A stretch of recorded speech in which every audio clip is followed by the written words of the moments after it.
Hey everybody, it's Glenn, back in this video with another legendary comic book Heroes Pit series action figure review, and it's the turn of Witchblade. Here's the bio from the packaging back. If you care to know more about the character, pause now to read it at your own leisure, but long story cut short, she's a little bit Buffy the Vampire Slayer crossed with magic of Marvel Comics. Other figures in this series that I've already reviewed here on my channel are Ripclaw, Judge Dredd, Super Patriot, Madman and Savage Dragon. Then of course we have the builder figure of the series Pit, and along with the parts contributed by all the other figures, Witchblade gives us the upper torso of Pit, which completes him, so stay tuned for a very special review of that builder figure. Here she is out of packaging, and fans of Witchblade and those who pause to read the bio will know she's the possessor of a supernatural gauntlet that bestows a number of powers, including the ability to manifest body armor, so that's exactly what you see here on the action figure.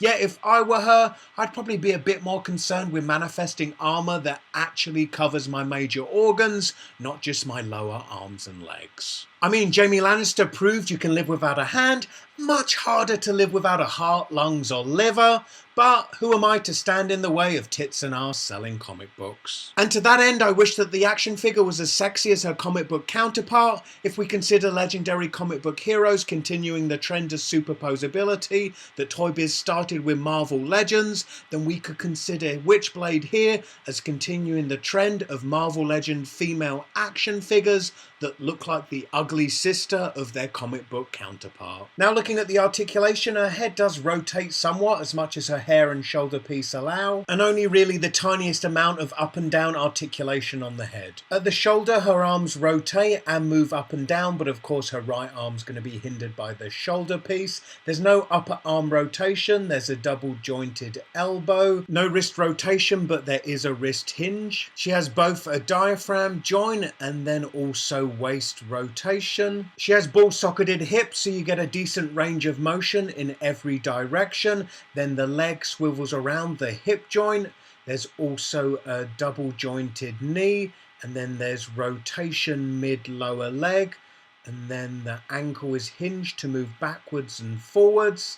There's an ankle pivot and also toe articulation. And returning to the ankle pivot, this is the figure posed at the widest point of pivot, still with both feet flat on the floor. So all things said, for a character I know very little about, there's not much about the character design to keep me interested in the action figure in the way the Super Patriot and Savage Dragon character designs do. So probably only one to float the boat of Witchblade fans, of which there are quite a few. I read online that the Witchblade TV series remains the highest rated TV show ever to be cancelled. Anyway, click this video if you missed my Savage Dragon review. Alternatively, check out the description beneath this video for links to my Facebook, Twitter and Instagram. Click those links and connect with me there too. And as ever, please help me out by giving this video a big thumbs up, and also remember to comment, share and subscribe. Hope to see you in my next video.